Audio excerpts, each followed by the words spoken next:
the keys to the city council meeting to order. Everybody please rise and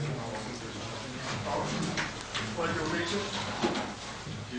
Pledge allegiance to the flag of the United States of America and to the republic for which it stands, one nation, under God, indivisible, with liberty and justice for all.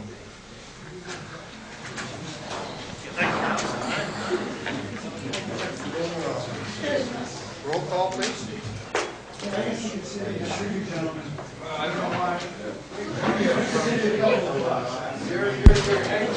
Probably the fracking issue, Yeah, and that's just a report. It's not a discussion. Are we for it or against it? I'm against it. Against it. I've read enough about it. If you want it, yeah, there's chemicals. Councilmember Lund. Here. Councilmember Cozio. That doesn't. That's you. Are you here? I couldn't hear. Are you here? Councilmember Cozio. Councilmember Edge. Here. Vice Mayor Moore. Here. Mayor Bach. Here. You have four. Okay. It is on there. Set. First item for business, ceremonial item. Selection of new mayor and vice mayor. Oh, are we doing that tonight? I didn't even see that on there.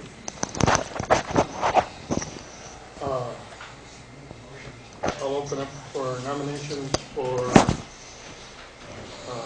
mayor. Nominate Andy Moore for mayor. Second. Well, second for that. All in favor of Andy being the mayor for next year? Aye. Say aye. Okay, nomination for vice mayor. Nominate Robert Lund. Second. Second. Any other nominations? Okay, nominations closed.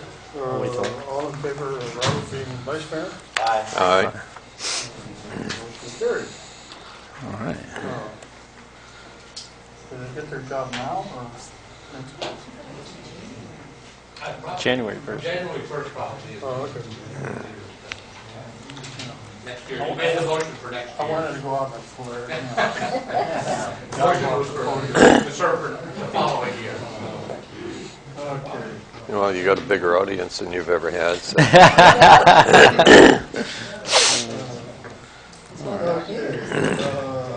Item 3, public comment on items not on the agenda. And please limit yourself to 3 minutes. I have one card from Rachel Ponce. Rachel?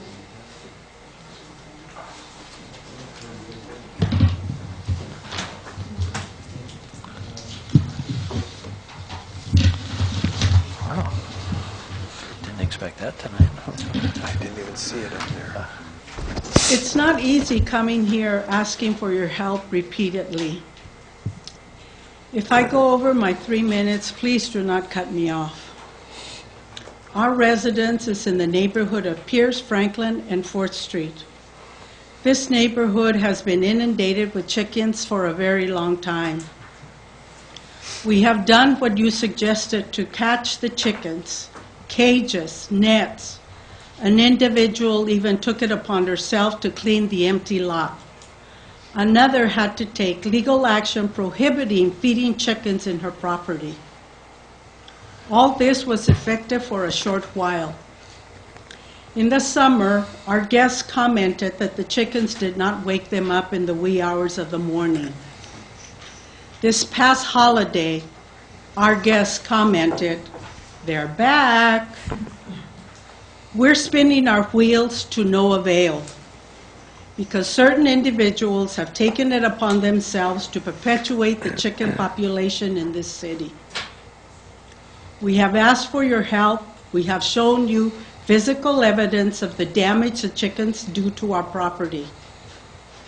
We also have provided you photographs of how certain individuals openly disregard and disobey the city ordinances. You have even heard of the deprivation of a very young child's precious sleep, and yet you have done nothing to help us. We are residents 24/7 and civic-minded citizens of this city. We spend time, effort, and yes, even money in support of the city. We come here to support the city's work. We volunteer our committees to promote the city, its economic development, and community building. And yet, you turn a blind eye and a deaf ear to our pleas. Why? Why? You have at the ready the city's ordinance under Animal Regulations Chapter 5 through 7 with 9 sections dealing with chickens. Do your duty. Uphold and enforce the city's ordinance. It is right and reasonable for residents to expect this service. These are for your reference. Please pass them on. Thank you. When you get done, I'd like to make a comment. Are there any other speakers? No, items not All on the right. agenda. Andy has a comment. You know, I just want to say, Rachel, I know that there was a home on 3rd Street that we sent out a letter to a year ago that Roger and I sent a letter to that, and gave them the Muni code. And we sent another one out about 2 months ago. And in fact, the owners of the house, it's near the park, came to my house. And I explained to her through an interpreter that when there's coops in the backyard, you can actually see it from the park, that you can't have roosters and chickens. And I keep an eye on it, and I haven't seen any. Also, for the knowledge, I've taken chickens over off of Lone Tree Road my own time. They get caught, and they find a home. So I've actually done what I can. I mean, I don't know if we can gather as a council, but people have called me. Said, Andy, I got a rooster, or can you come and get it, or Joe, and I will take it over and give it to the people off of Lone Tree. So I mean, I thought that if we can come up with an answer, I'd be all for it. But I just want to let you know that I'm trying my best, and The only comment I have is without an animal control officer, there's not really anything that we can do. I'm not agile enough to run around catching chickens, but if someone has a suggestion, If I can respond to that? yeah. One neighbor in that neighborhood has caught 55 chickens. We have caught 30 chickens, and only because our cages are in the front yard and many people let them loose. And like I said, that individual took it upon herself to clean up that lot. Mm-hmm. Those things were effective. You're putting this on us. It's not our problem. No, I'm not. It's the city's problem because you have this city ordinance. And like I said, there are 9 sections in that ordinance dealing with those chickens that you have legal avenues to take care of this chicken problem. Rachel, you can pass all the ordinances you want, but if you don't have someone to enforce them, they're worthless. All right? We do not have an animal control officer. We do not have a deputy that we can have stand on the corner there to try to catch that lady that's feeding the chickens. We don't have it. I don't know what you want us to do. You are spending money and a lot of time in changing ordinance, sign ordinance, and all of that. You have taken out the bumps over coming into 1st Street. You've picked and choose what ordinance to enforce. You have an enforcer now. You can do this. All right. Anybody else have comments? All right. Moving on. So, Mr. Mayor, is there any point in giving any direction to the city manager to continue looking into this matter? I'm sure he's aware of it. Yeah. I actually wasn't aware that they were as much of a problem. It's not really an item that before the council tonight can give direction. Yeah, So if okay. you want to bring it No back. posting agenda? Yeah, it's just comments on, not on the agenda. Okay. Moving on, item 4A, CMAP presentation. Kathy Bisbee, Director. Good evening, City Council. So nice to see you again. Some of you I have seen before. Good evening, Roger. Great to see you. I know we've worked with Roger on getting some new equipment in here and doing things a little bit differently. We're excited to keep working on that with you. I want to introduce a few of our staff that are with us this evening. You probably know Jenny Odell, our camera operator. She's fairly new, but she's working out great. We're really happy to have her on our team. We're actually going to expand her duties in the coming year. And I also have a new staff member who's our Director of Production and Content, Jeremy Whalen. So you may see him out in the community on productions in the near future. Nick Brandt will be here soon. He had to run back to CMAP for some equipment.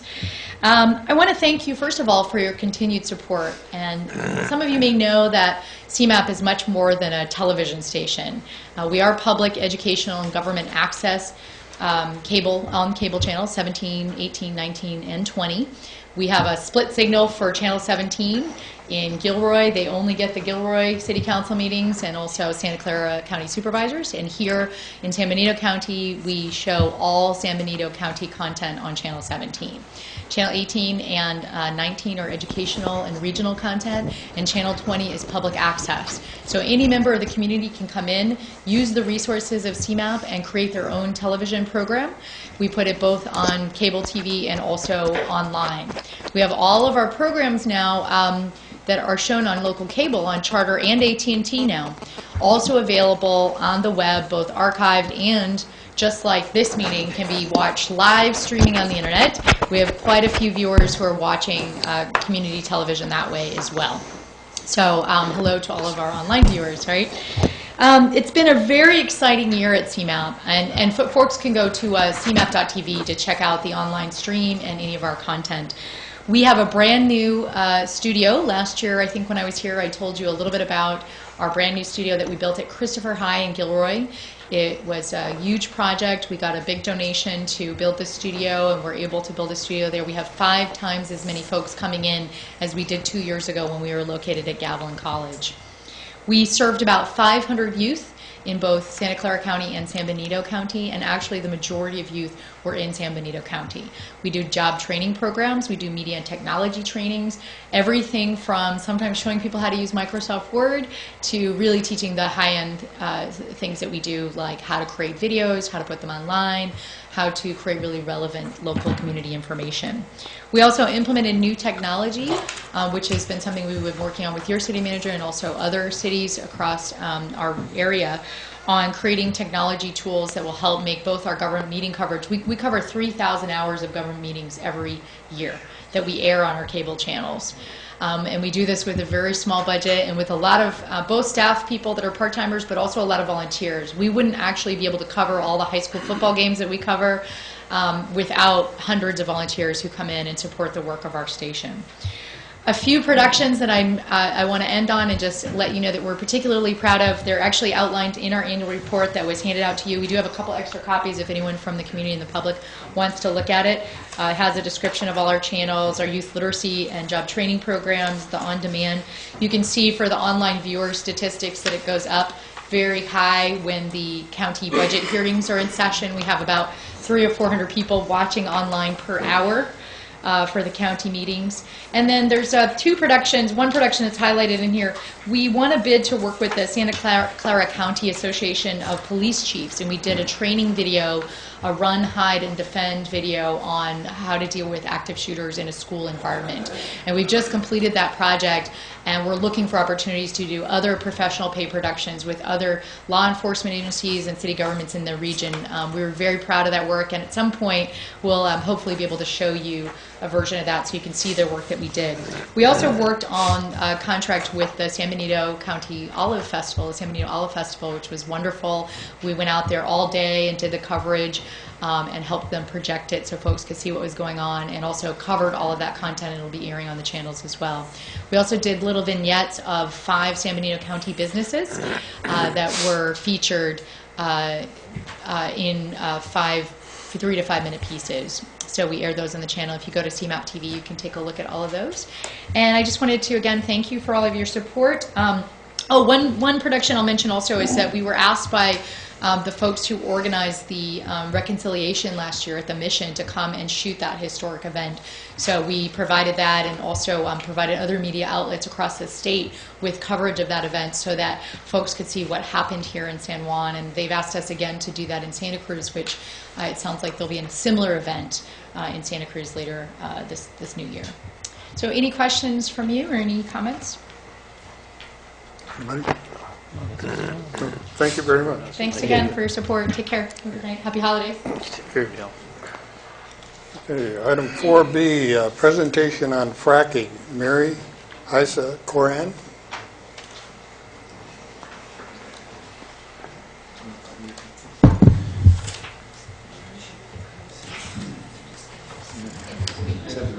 Actually, it'll be Andy Shawkora who'll be speaking. Good evening, members of the council. Nice to see you again, Roger. Roger helped design my house 27 years ago, did the engineering on it. We are going to do a little brief slide presentation. I hope you can see it from where you're at over there. Presentation is oil drilling in our backyards. And we're going to talk about who we are, where our group is called San Benito Rising, where's the oil, the extreme extraction techniques, what are the risks, what can we do, and another alternative, which is sustainable development. So who is San Benito Rising? We're a grassroots group from unincorporated areas of the county, from San Juan Bautista, from Hollister, some from Aromas. And we're deeply concerned about the prospect of oil extraction expanding in the county, and we want to educate the public about the dangers of this oil extraction and push for other alternatives to that. Now, this is why it's become a big issue. Some of you may have seen it in the news. We live here on the Monterey Shale Formation. The Monterey Shale Formation is considered the biggest oil shale formation in the United States. It extends from a little south of Sacramento all the way to a little north of Los Angeles. And it's estimated to have 400 billion barrels of oil. So some folks have visions of our state being an OPEC nation. Maybe even the governor feels that way. Think of it as Califracistan. And with this Monterey Shale, the difficulty, unlike other places where they have oil shale, is the seismic activity of California has contorted our shales. The way when you sometimes drive down to Big Sur and you see the sedimentary layers twisted up and down and all over, that's underground the same way. It's not these nice, neat layers of shale like some other states. So we've got this corrugated shale going underneath a big part of the state, and it's not easy to extract. We have in this county a history of oil drilling and gas drilling, and this is a map from the California Department of Conservation, the Dogger map, and it shows some active and inactive wells in the county. You can see that there are some between San Juan Bautista and the county line, over by the Pajaro River, and there are others extending out toward Hollister. And what's going on with old wells is companies are coming in and saying, well, if there used to be oil in these wells, if we take more extreme techniques, we can make oil flow out of them again. And that's where the big boom that they think is going to happen, is go to these old wells and then expand from there. Now, extracting the hard-to-get stuff. Basically, this is no longer Jed Clampett shooting at some food and up through the ground comes some bubbling crude. You know, you don't fire the rifle and up comes the oil anymore. Now they're taking techniques like fracking, hydraulic fracturing,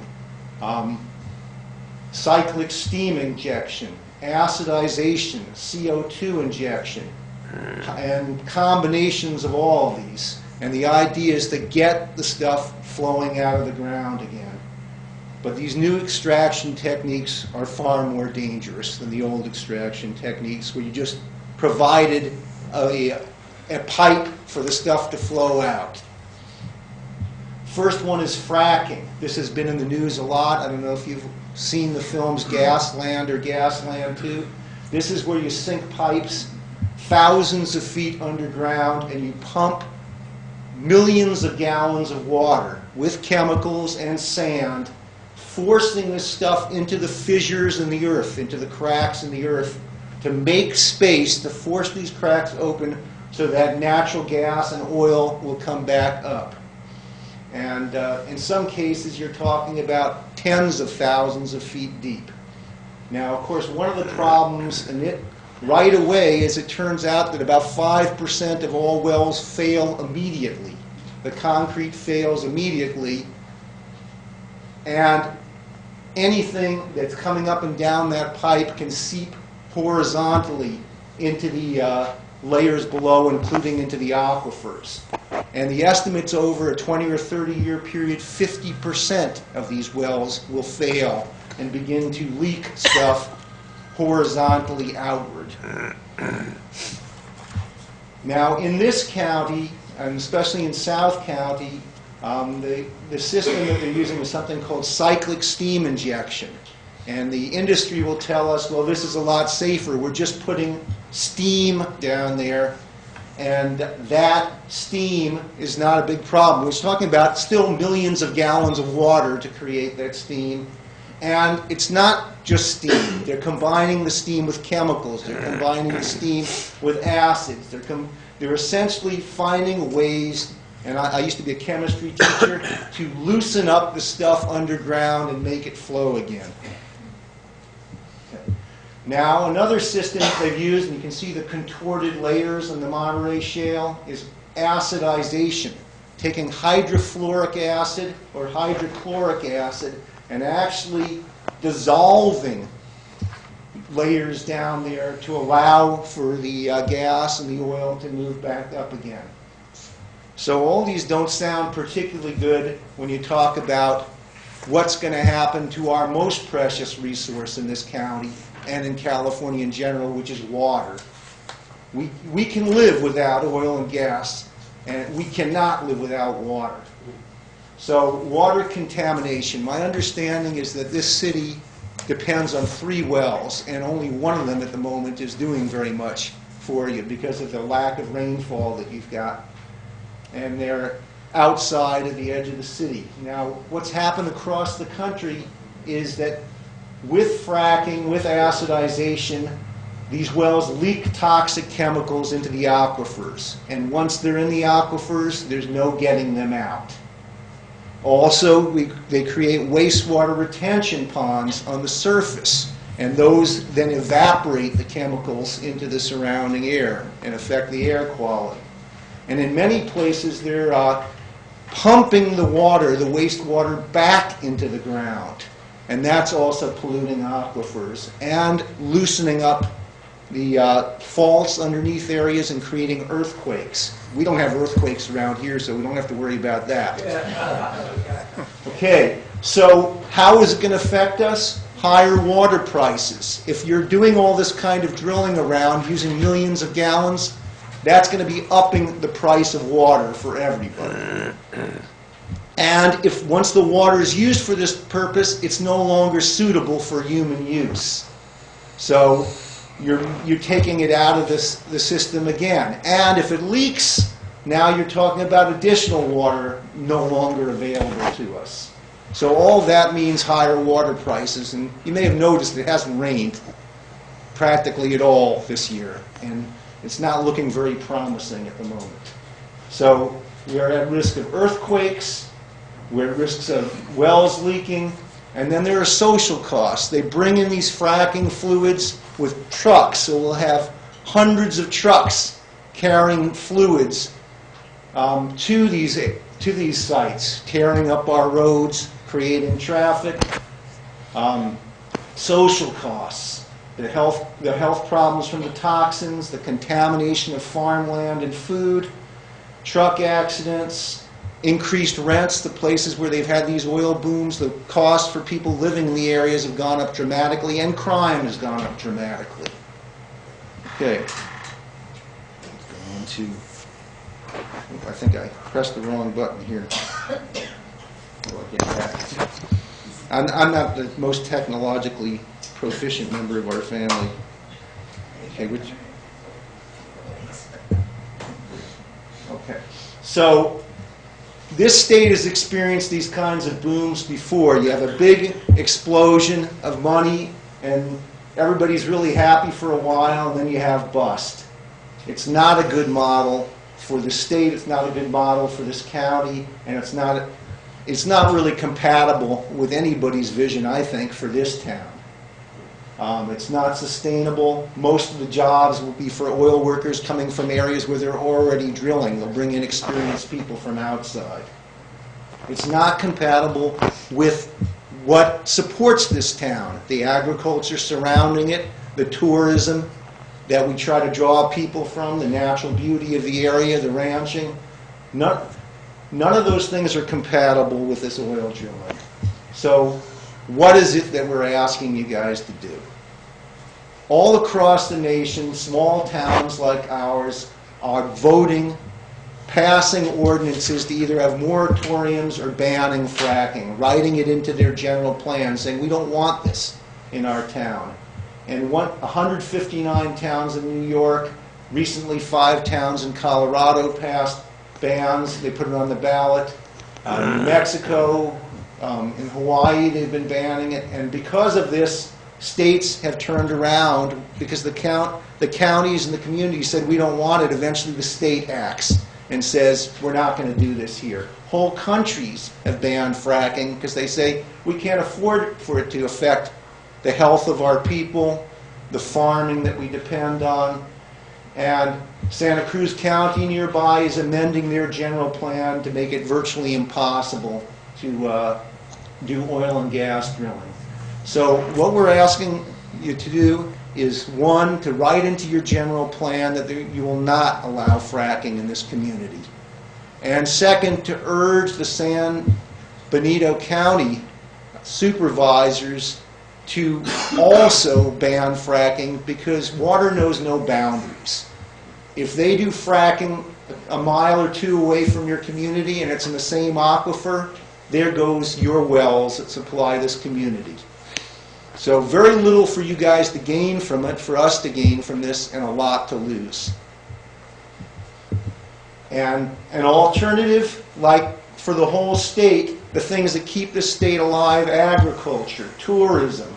We have the possibility of drawing more and more people to a town like our own. We can develop, it's got rich wind resources, it's got rich solar resources, but most of all, it's got the resources, the beauty, the agriculture.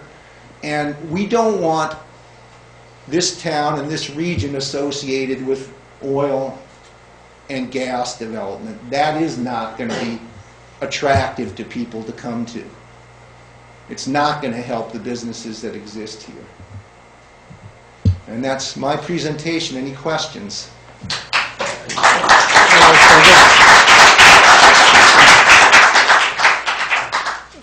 Thank you. I have one question for you. I talked to, I was at a Board of Supervisors meeting this afternoon, and I asked Anthony Vitello, and he said San Benito County has an oil drilling ordinance, and he felt, or he thought, that it covered this, or it would not allow them to do that in San Benito County. Is that, do you know if that's Well, correct? there is an ordinance that was passed. There was initially a fair amount of momentum toward making a fairly strong ordinance. Near the end, the oil industry managed to get amendments in it that weakened the ordinance and made it more drilling friendly. But the states of Pennsylvania, Texas, they have very, very strong regulations. I think you yourself, Tony, said you can have all the regulations in the world if there's nobody there to force somebody to do it. Sure. That what they found is all these places with regulations, all sorts of things go by, and what happens when they pollute an aquifer? You know, we ask them to apologize. You know, they can go bankrupt and move away, and then you're left with a polluted aquifer. That essentially it's almost a green light to go ahead and do this kind of activity. And I don't think, you know, that's why we're not happy with the ordinance for the county. We're going to be pushing for an overall ban for the whole county because we don't think that'll be adequate to protect the people. And you're suggesting that we just put it in our general plan? Yeah, and ask the county to support that as well. Because we're trying to push back and get the momentum going the other direction. There's pushback all over the state. Nobody is happy on the grassroots level with the risks that this is going to give to communities. So I think if you push back, the county would get the message. We'll go and ask Hollister also to move in the same direction. And you can see that the surrounding communities are also thinking the same way. We don't need to be the place that sacrifices to create this oil and gas while other places protect themselves and their citizens. Any other questions? You know, SB 20, the Governor Brown signed, that's not... I thought it was SB 4. SB 4. Senate Bill 4 was okay, Senate 4. Yeah. That doesn't have enough, I'm not familiar with it, but he signed that basically. Most of the organizations that are concerned with water quality don't think it's enough to protect the water quality. And that's why there's a pushback going statewide. Okay.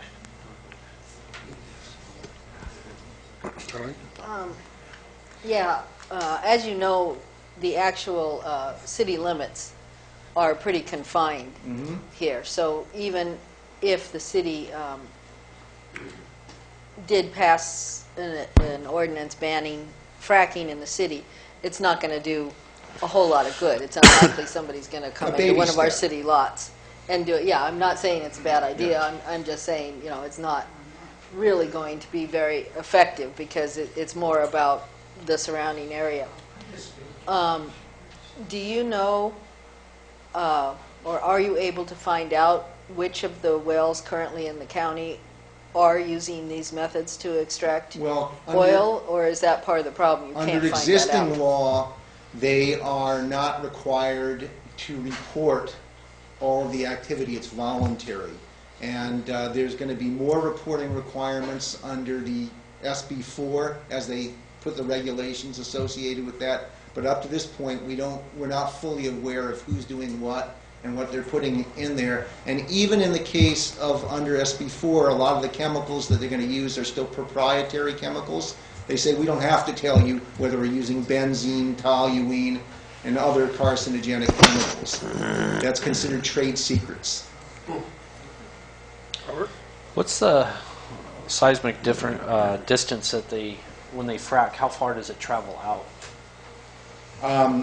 Well, it's kind of what I've read, and I've been reading articles about the earthquakes generated by fracking, is they're finding earthquakes in areas that never had earthquakes before. That essentially it seems to be loosening things up and causing things to move that haven't moved in anybody's memory. So they really don't know, you know, what's going to happen in a place where we have fault lines running right underneath the mission and all across the county. I'm thinking. I'd like to see us bring this back at the next meeting for some kind of a discussion, possible action. Yeah. The only thing that I thought of when Jolene asked the question, if we put this in our general plan, I believe it would probably also apply to our sphere of influence, which, yeah, nobody's going to come over and punch a hole in my backyard in town here, but it possibly could go up out Mission Vineyard or out this way. We think the further you can influence around your community, the better, because it said that the aquifers will influence your community if they get polluted. Yeah, we would be limited to possibly, I don't know if that's true or not, but possibly our sphere of influence. But Rick just suggested that we bring this back next month. Well, we'd be happy to come back. possibly, do you have any sample ordinances? I mean, We will have sample ordinances to share with you. okay, if you would get that to Roger or the Yeah, we can staff. do that. Okay? Yes, we can show you the Santa Cruz one and some of the other things that are being drafted. And the general plan, because we're currently working on that. Great. I know there are other folks who want to say something. Any other questions for me? No, good. I was just thinking, if they're like just outside the county or outside of our city limit and they're fracking out there, all that stuff could be traveling underneath our city. Oh, yeah. And That's why a lot of people so I'm think wondering if there's a statewide. distance on the county line of how far they have to be within a city limits that has that in their ordinance and plan. Well, the only way we could Good question. protect ourselves is if the county had a really strong one. I guess you could pass a resolution asking them to do more. You could do as much as you can within your control and ask for other people to help you. Yeah. Yeah.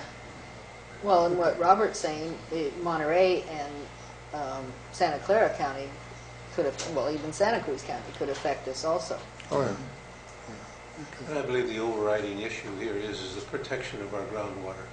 Right. That's the overriding issue. What groundwater? We're pretty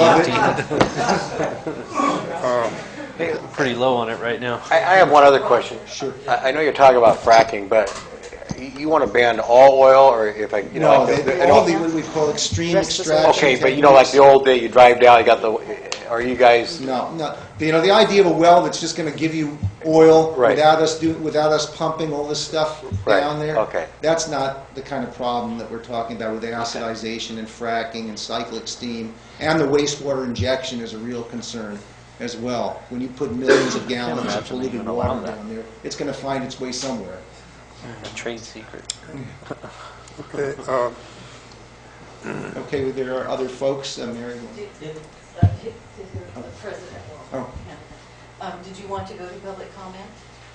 yes, yeah. Are you finished? I'm finished. Okay, thank you.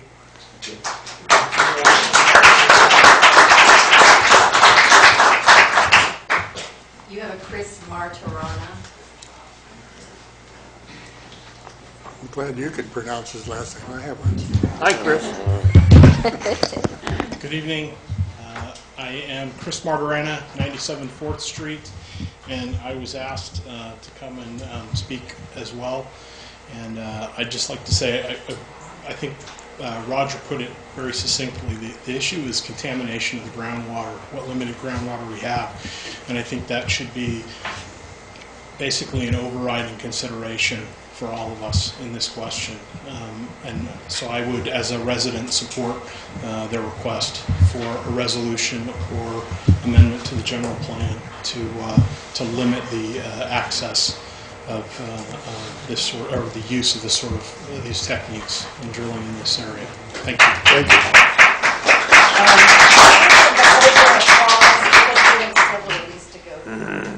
Could you ask them to hold their applause? Because we have several of these. Why, they're clapping for me. Come on. You It's have his last Joey moment. Dorel Canepa.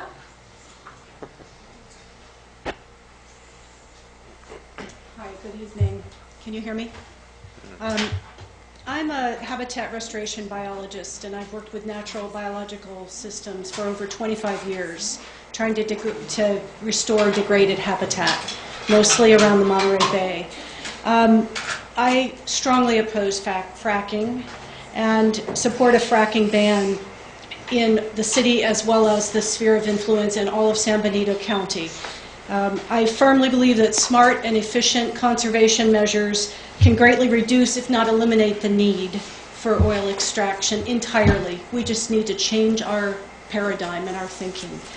And it's not easy, but this is what the next generations need to do. I'm deeply concerned about short-term gains that benefit out-of-town folks and that overrule long-term sustainability efforts.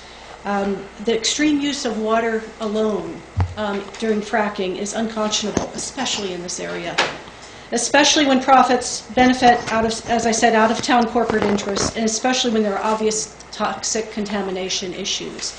If you polled the people and let them truly know what was going on with fracking, so many people do not understand. That's part of what San Benito Rising is about, is getting this information into people's hands to see what has happened in the rest of the United States. Please institute a fracking ban as quickly as you can. It would put you on the map for progressive action. It would galvanize the area greatly. Thank you. Thank you.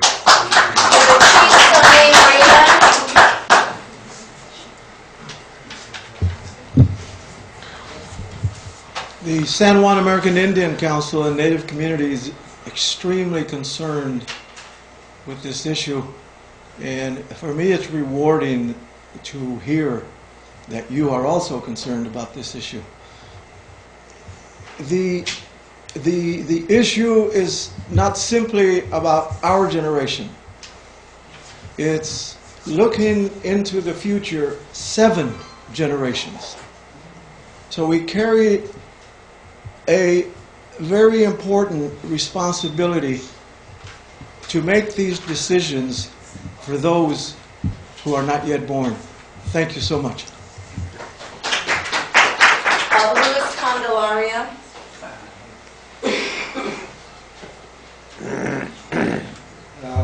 My name is Luis Candelaria. I live at 85 4th Street, and the people, those persons that have gone before me have said it all. You're taking water, which is essential for life right now, not later, not in a minute, not for, it's essential. You're taking I don't know of any other way of putting it, you're taking a sacred product and throwing it after bad. And I'm saying, okay, bad in the sense that you're throwing something that once it's ruined, you've ruined it forever. And what are we getting in return? We're getting nothing but something that's bogus, that before long you'll burn it in your car and it's gone. And then forget about who is going to benefit from it. Let's not forget about who's going to benefit from it, but as you figure out who in the food chain is going to get it, we're not going to get the benefit very much. If we can take a bicycle and start bicycling a little more, it'd be best for all of us. So to make a long story short, or a short story long, the people that have gone before you have said it all well. Roger opened with our own city manager opened with the best statement I can think of. Water is sacred, you dudes. You know, this stuff is good. Without water, you're not going to, you know, without gasoline in your tank, you might be able to walk somewhere. You might be able to ride your bicycle. But without water, what is it, 48 hours? Think about it. And then think about your costs. Right now, we're wrestling with bad water in San Benito County because of the largesse of farming. High concentrations of nitrates. That's why 2 of our wells don't work. They work, but you want to start drinking nitrates. It's the same stuff that you're putting in the ground to grow things. It comes from petroleum. So either we get it right this time, folks, or we don't. And if we don't, we're in deep trouble. We're always talking about ancillary responsibilities. The people that come here and tell you fracking is good, it's going to bring jobs, it's going to bring this, they'll promise you the world and the stars, the world and the moon. However, what they don't tell you is that if the thing goes wrong, it's on your dime. You clean it up. In other words, I get to go mess in your backyard, and then I have you clean up the poop. Now I'm speaking as if I were a member of the fracking community. I'm not. Net gain, zippo. Net loss, you're losing not only for yourself immediately, But into the future, I mean, you're pushing it 7 generations forth. Frankly, just from a sheer small, narrow, practical business sense, it doesn't make any sense, folks. So I yield the balance of my 4 seconds to whoever needs them.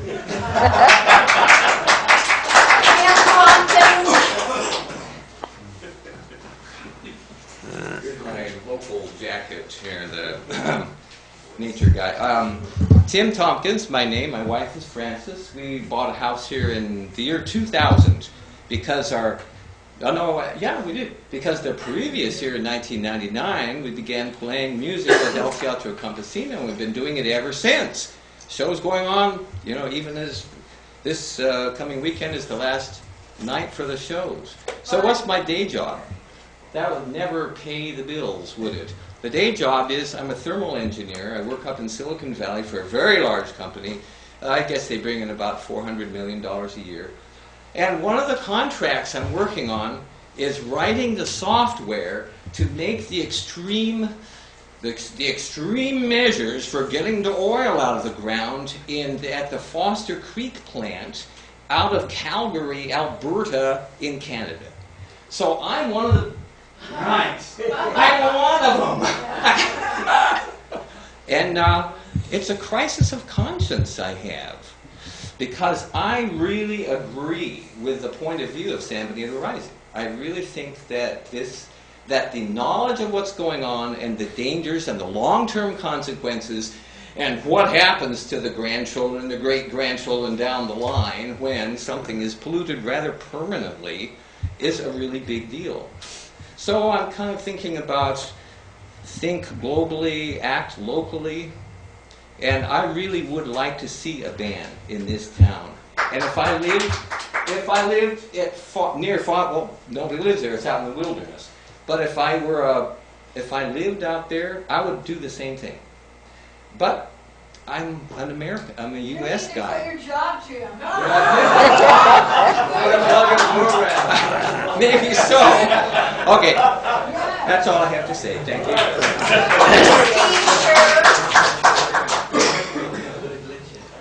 Hi, I'm Steve Shearer. I live at 68 Brown Road. I represent no one but myself. I'm a physician. I practice at Hazel. Occasionally, I'm an ER doctor. I would like to open with just saying, quoting a Clint Eastwood film where he's playing this guy with a detective, and he says, "Do you feel lucky, punk?" Well, I feel like that's what we're doing right now with fracking. If you guys haven't seen that movie Gasland, or Gasland 2, there's 2 of them. It's at the Gilroy Library. You can check it out. I highly recommend you watch it. It's not a very good film. It's long. It's boring. But boy, it's filmed by an amateur guy who saw his community implode with fracking. And it goes around the country and it documents all these other communities who no longer can live in their, they have to bus in or truck in water because their community's ruined, because the aquifers are ruined. And there's a lot of disinformation about this because the oil and gas company is rabid, and they have people following, people around like San Benito Rising. You guys will start maybe being tailed in a few months by this oil and gas people, and they'll follow them around and put out all this disinformation. It's just a huge disinformation campaign by the oil and gas company to make fracking look like, oh, come on, it's safe, and all these tree huggers are running around being nuts. But when you watch this oil and the gas land, you'll see these people, just like yourself, homeowners and landowners, that can't live in their home or drink the water off their land anymore because of fracking. If you want more information, March 2013, the National Geographic has a well-balanced article about fracking. And what I mean by well-balanced is they go through it and they talk about the risks and benefits. But on one of the pages here, they have a map showing all the fracking things. And Ms. Cozio, you mentioned, well, if we ban it here in San Juan, well, we're just a little tiny postage stamp. Well, they could be 2 miles away from here, 5 miles away, and they're going down 2 miles and over 2 miles. They could be drilling under your house. But if the aquifers are ruined here, you think about what San Benito County in this area stands for. It's agriculture, it's farming. The aquifers are gone, bye-bye. I'm stunned by the ignorance by the local growers here that they aren't jamming this room as well. They should be here screaming because this is their business. So I would highly urge you. It's literally about standing up, and it's not regulation. The thing that San Benito County passed with $15,000 and that'll ameliorate all the problems. Well, the speakers here have told you, you ruin your aquifer, you're not talking $15,000. That'll just cover the cost of bringing in the water for a month. You're talking about generations of ruin and ruining this environment. I just don't think it's worth it, and I think the rest of California, and it starts here, that you should stand up and say no, not regulate, but no. Thank you.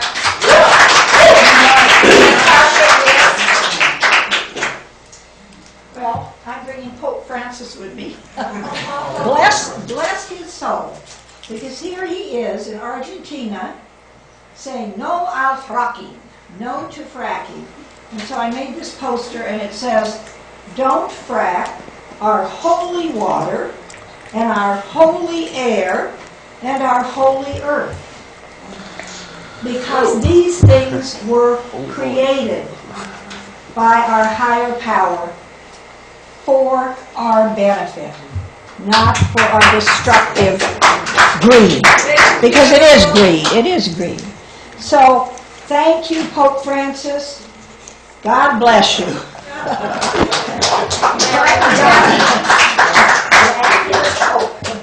And I just wanted to say that I live in the county. My name is Natasha Wist, and in the unincorporated areas where we live, we're also experiencing in that Ridgemark area some terrible problems with the water because of salts, nitrates, but salts too.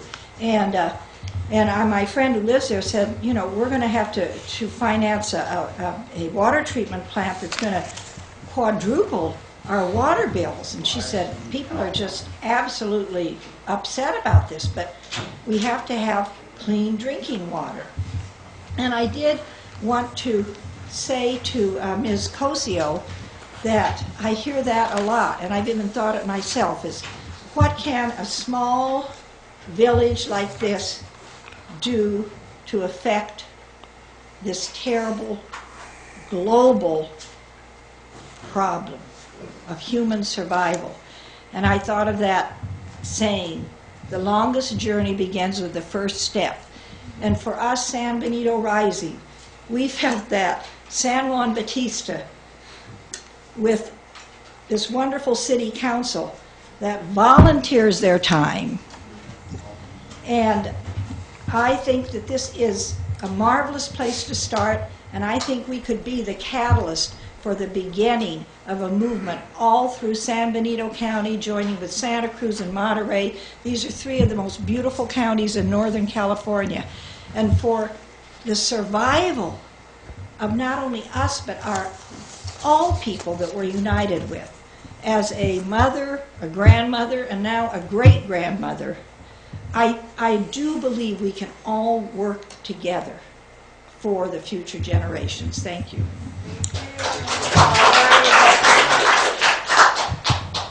Yeah, my name's Larry Rebekian. I first came to San Benito County in 1975, and I was a resident here. I lived here for 2 years in San Juan Bautista, and I really love San Juan Bautista. We got married, my wife and I, in the mission, and there's been a lot of talk about the water contamination, and once you contaminate the aquifer, there's no going back. And our water rates are going up in Hollister, and we need new treatment plants to take out the minerals. I can imagine the chemicals that fracking would add to that problem. I would like to just give an example. I also lived in Coalinga. Coalinga, California was one of the largest oil fields in the state of California. And in 1983, 30 years ago, there was a 6.5 earthquake. And that earthquake, the epicenter was in the Coalinga oil fields. Well, the geologists didn't know, or at least they didn't disclose that there was a fault in the middle of the oil field. And at the time, I was changing the oil in my car, and I'm in my house, my pickup. I was under, and the ground was rolling. So Coalinga's maybe 80 miles as the bird flies from Hollister, and I felt that rolling, tremendous rolling. And Coalinga, to this day, the water is extremely unpotable. They have to bring in the water from outside. And right now in San Benito County, they're doing a similar type of drilling. They're doing with the steam injection right on the boundary between Monterey County and San Benito County. The county has given permits for 6 wells to be drilled there by a company that's called Citadel. Citadel is out of Ojai, California. And they are right on the boundary line between Monterey and San Benito County. And that actually goes into the Salinas watershed. But as they progress north, they will get into our San Benito watershed. And as Robert Nunn mentioned, well, how does that affect the faults? You know, like, are there any restrictions? As far as I know, the county ordinance doesn't have any restrictions in drilling near fault lines. And right here by the Mission, we have the largest fault line in the state of California, one of the largest in the world. And that's a big attraction for tourists to come here. The question is, are there any unknown fault lines? The Citadel, the 6 wells that they're presently drilling in South San Benito County is about, I would say, 3 miles from the San Andreas Fault. Now, who knows that there are minor fault lines connected into the San Andreas, and that would affect us here. And Robert says, you know, we don't know where all the fault lines are. The geologists didn't know the fault line existed in the Coalinga oil field. So that's just an example. Now, I'm concerned with water predominantly, but also the potential for the earthquakes which have occurred in areas where earthquakes have never ever occurred. Sure, there are minor quakes, 3.2, 3.4, but we have the most seismic active area in the United States. That's playing Russian roulette. We don't need that. Who's going to gain? A few oil companies. We're not going to gain anything. You're going to pollute your water for your agriculture, and the potential of the dangers outweigh the gains. Thank you for giving me the opportunity. Wait, one moment, please. Please limit your time to 3 minutes. This is going on, and we do have a lot of other business. We're concerned about this, but limit your time, okay? Samuel Ramos. My name is Samuel Ramos, and I thank you for this opportunity. And, you know, I just learned about this fracking thing about like a little over 4 months ago. And this is really a clandestine operation because people don't know. My daughters live in Gilroy, and they have no clue. And unfortunately, this could be happening there, you know. And banning it in San Juan Bautista would be, you know, somebody said a baby step, but I think it would be like symbolic, yes. And this would be a beginning of a good thing, you know, for all of us, because this is not like Democrat or Republican or independent. It's all of us, you know, because the contamination won't discriminate, you know, with some people and others. It won't. We're all in it. So I hope you take a good look at it, and I hope that you will go for the ban. Thank you so much.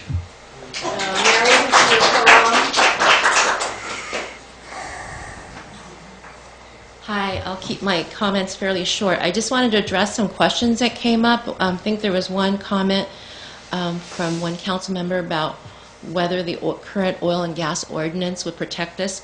I attended some of the meetings, and I actually spoke up about the earthquakes, that, you know, asked if the ordinance could just exclude drilling near earthquake faults, the known faults. And the supervisors, one of them said, well, we need the jobs. You know, if we ban fracking or drilling, I should say, near earthquake faults, we would lose a lot of jobs. And also we have so many faults that it would be covering most of the county. So I thought that was kind of an insightful comment. The other question that came up is, where are the wells? The ones that I'm aware of, and that really frightened me actually, because I live 4 miles from it. There's a Sargent oil field that's a few miles from here and 4 miles from my house. I live between here and Aromas off of Cole Road. There are 2 wastewater injection wells, and those are kind of the more dangerous wells, even worse than fracking, because they inject it very deep, and there's quite a few articles about contamination of aquifers by wastewater. So I really think that, it is a small step here, but I think that if San Juan Bautista is willing to ban it, I think, our group here really wants to do a ban in our whole county. And we are working with Food and Water Watch and Center for Biological Diversity.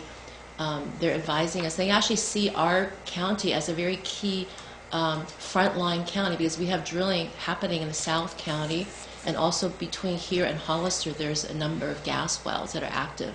But there are quite a few old wells that the oil companies want to come back and re-stimulate using these extreme extraction techniques. So I think once we get a ban here, we could very easily set the example for this part of for Central California, probably for the whole state. And we could start doing bans in other communities. The one that Sargent Oilfield is in Santa Clara, and I'm actually currently talking to people in Santa Clara about stopping that particular wastewater injection wells. Thank you so much for your time.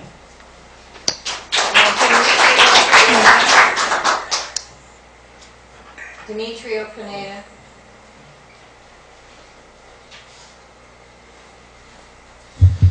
Good evening. My name is Demetrio Pruneda. I'm from North Salinas, almost Trundale.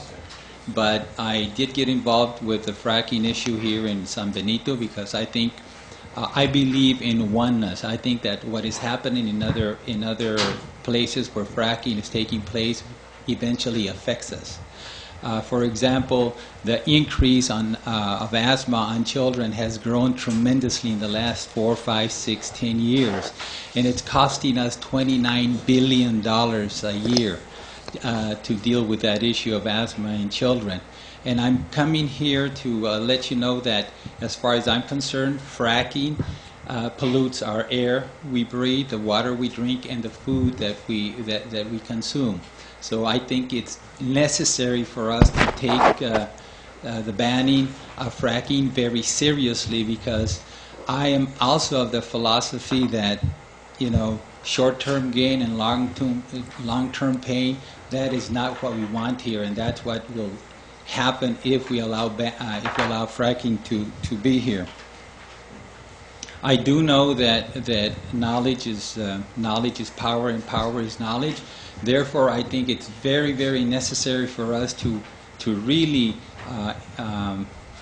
educate the rest of the community, because anybody with common sense will probably say no to fracking. And I encourage you, as elected officials, to do the responsible thing, and that's to ban fracking for all of us, starting here in San Benito. Thank you.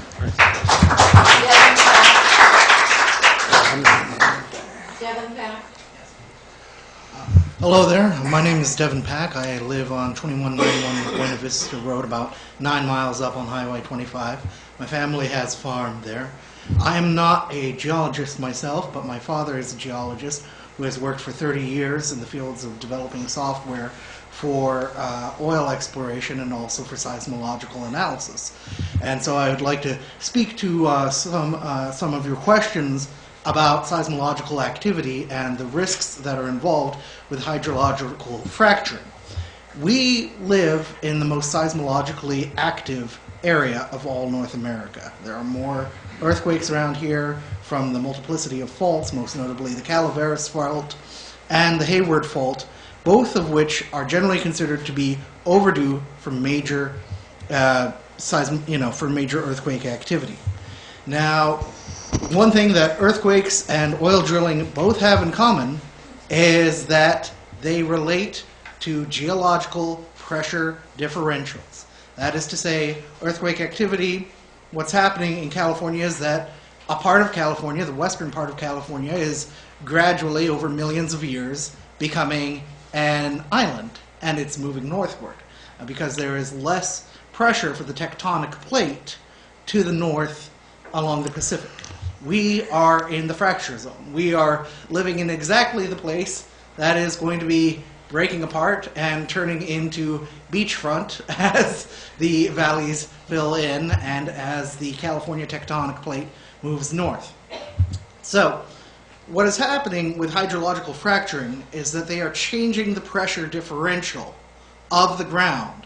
They are using acid, they are using concentrated blasts of water, they are using other corrosive chemicals in order to decrease the integrity of the rock, in order to turn it more into a slurry, into a sludge, through which there is less pressure for extracting the oil. The major problem in oil deposits and getting to oil fields, more often than not, is that it takes more energy and more pressure to suck the oil out of the ground than is profitable to extract it. Hydrological fracturing works around this process by basically, if you desolidify the ground, then you can get the oil out easier. There's less energy involved in extracting the oil.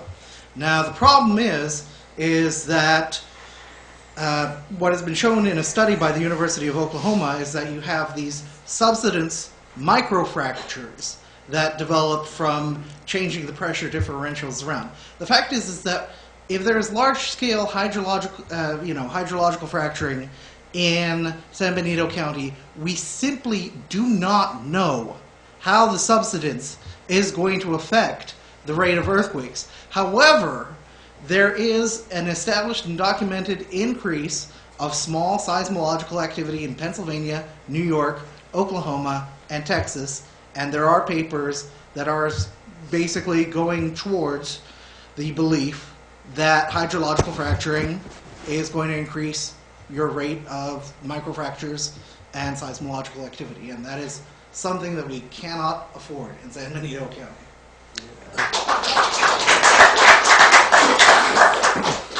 I don't have any further comments. Okay. I want to thank you all for coming and expressing your beliefs and informing us. And believe me, we will work on this. All right? Thank you for your time.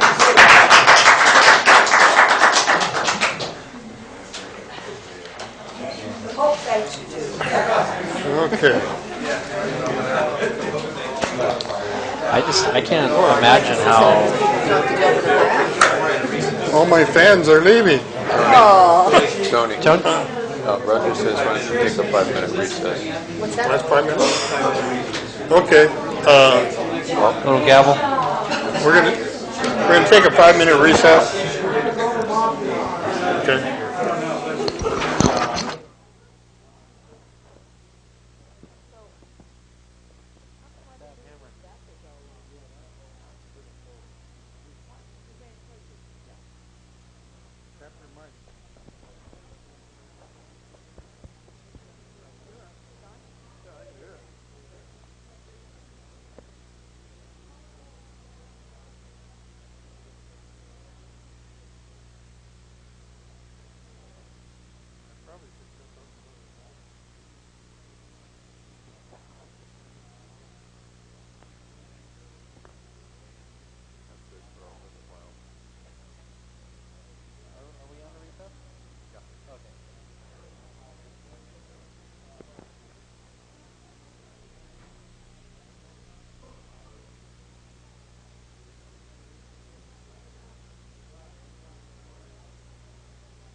Okay, I call the meeting back to order.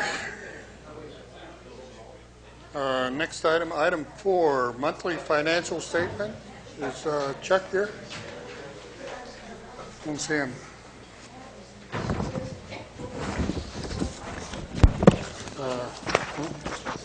No, I don't see him. I know Chuck won't be. Okay. Any questions on the financial report? Warrant list or anything? That's something we can ask at another time, or I can ask Roger about, or What's that? on the warrant list.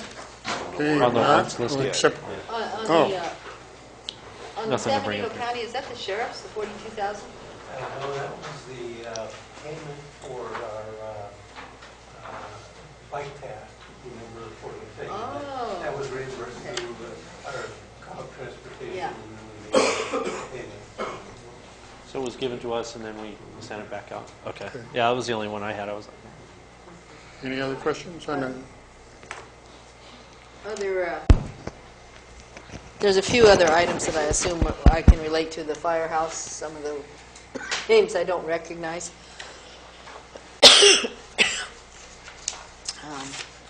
Sergio Ramirez and that. One of the contractors that's put in the roofing and the roof area and the tile on the top.